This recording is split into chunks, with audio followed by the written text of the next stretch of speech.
All right, so now let's talk about a passing concept that Andy Reid loves to run against man coverage that showed itself here in the game against the Panthers. So this is 9:19 to go in the first quarter. The Chiefs are up 7-3 at this point, and they have the ball at their own 25-yard line, 1st and 10. So the basic concept that Andy Reid likes to run against man is he likes to have all the routes in one play going in one direction, except for one route that'll go in the other direction. And what that does is it causes all defenders to flow in the direction of everybody. And the one defender manned up against the guy going the other way has to navigate through a bunch of traffic and often can get picked off by his own team. So the most common way that we've seen it in recent years is the intended target being a running back. And so that's how this play goes as well. What Kansas City ends up running is they get Noah Gray running an out route up here, corner pattern. Travis Kelce runs the out route. And on this side, Juju and Xavier Worthy run that same dagger concept we talked about in the Chiefs' first touchdown. So that means the inside guy, Juju, is running an in cut, and Xavier Worthy is running a drag route. And so all the routes are going in this direction, pulling all defenders that way. And the guy who's the intended target is Kareem Hunt, who leaks out of the backfield and comes the other way. So let's see this in practice.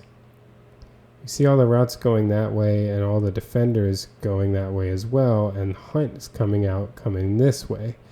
Now, this could have been even a bigger deal than it was because Josey Jewell is the guy who was initially manned up on Kareem Hunt.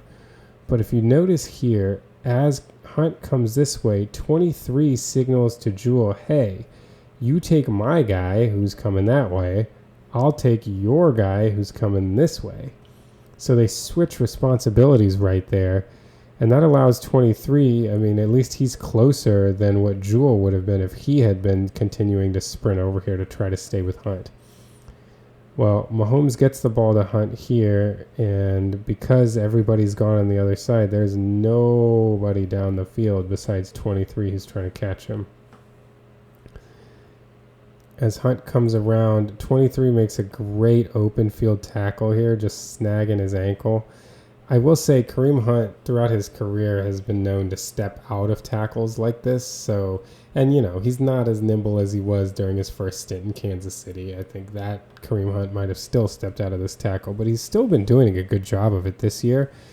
So it kind of shows you the timing of where he kind of grabbed him right here before Hunt could step out of it and then got his foot down against the ground. That's a great tackle.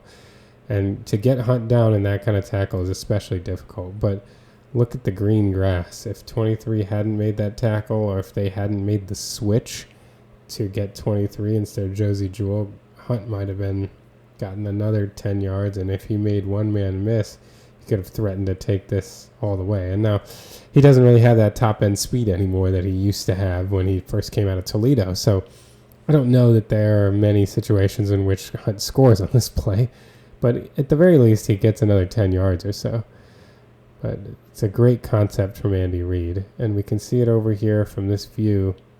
Again, you see 47 here, Jewell. He's the one that's responsible for Hunt.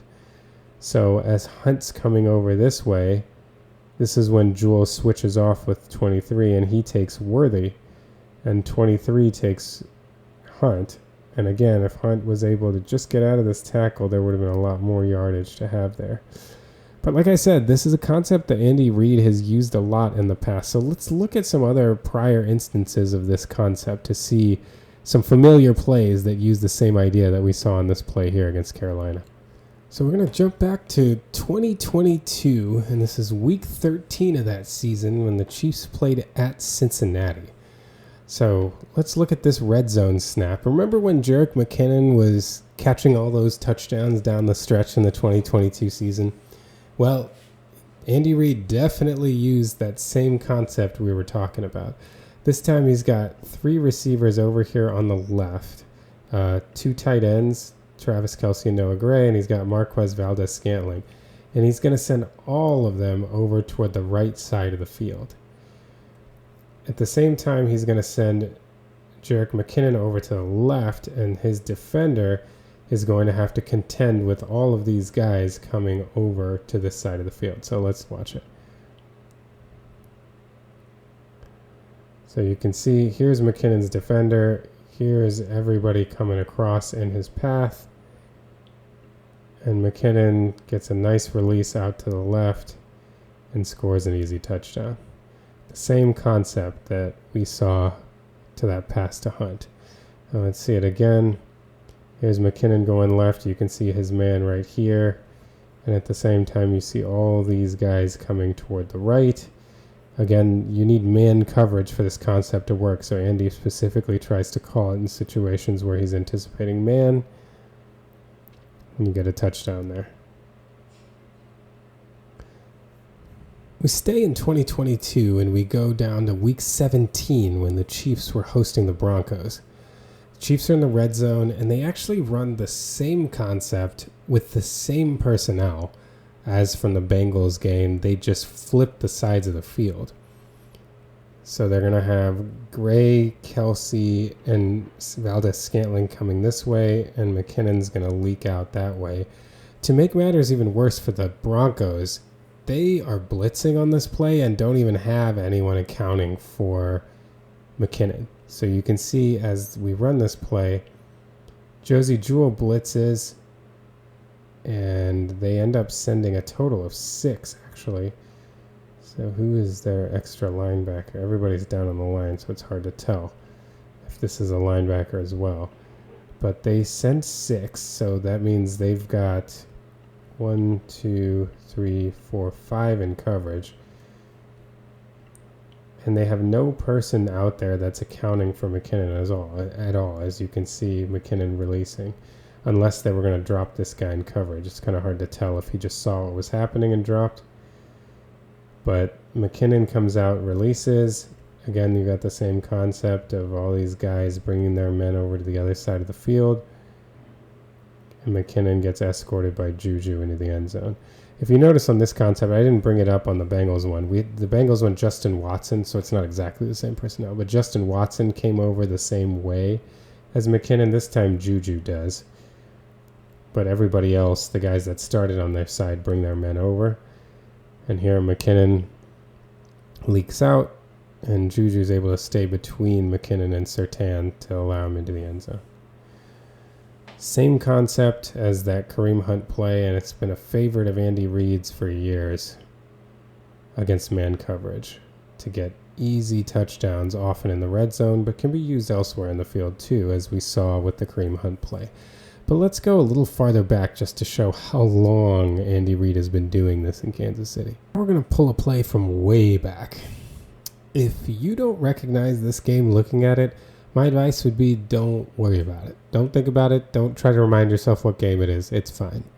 To all of you Chiefs fans that do recognize what game this is from, I apologize for reminding you about this game. I apologize for bringing a play from this game, but I just wanted to show how long in Kansas City Andy Reid has been using plays like that one that we looked at from the Panthers game, the Hunt reception.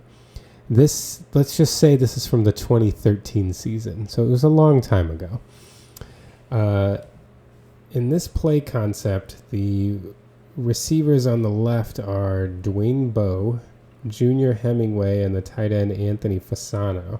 And on the right, we have Ajay Jenkins, just for all of you to remember how long ago we're talking about here.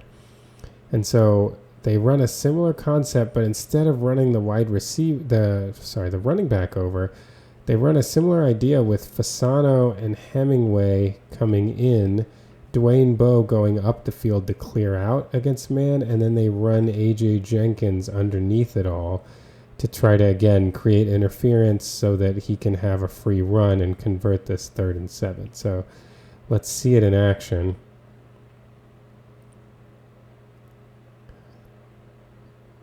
So everybody, you got clear outs underneath, or on the left side. You got routes coming over on the right side, and they just run Ajay Jenkins underneath it all.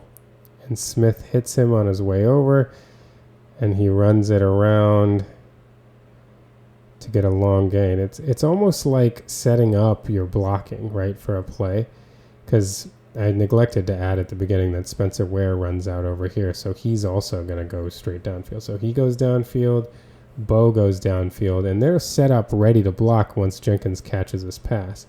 And Fasano and Hemingway come over to try to create a natural pick and draw defense in this direction, and they have Ajay Green run underneath. So it's the same idea of running people over one direction. This isn't as comprehensive as it was before because they're also bringing up Bo and where to block downfield, but it's the same idea. They get Jenkins free, and then they have blocking downfield. This ends up being, I think, a 27-yard gain on 3rd and 7. So you can see it again here on the replay. Look at Jenkins' defender already like struggling to keep up with him because he had a good release off the line, but he also then just has to navigate all this. That's really the point of all this. The point of all this, why does Andy Reid send a bunch of people one direction and his guy he's supposed to catch the pass in the other? It's so the defender for the guy who's the pass catcher has to deal with a bunch of crap in the middle. And that's what happens here, is that Jenkins' defender has to deal with all the bodies in the middle, can't stay with him, and that allows for a lot of run after the catch as well, and a big first down. So this is a concept Andy Reid's been using for a really long time. It was nice to see it again against the Panthers, and if you keep an eye out for it, you'll see it again later this season. It never really goes away in Kansas City.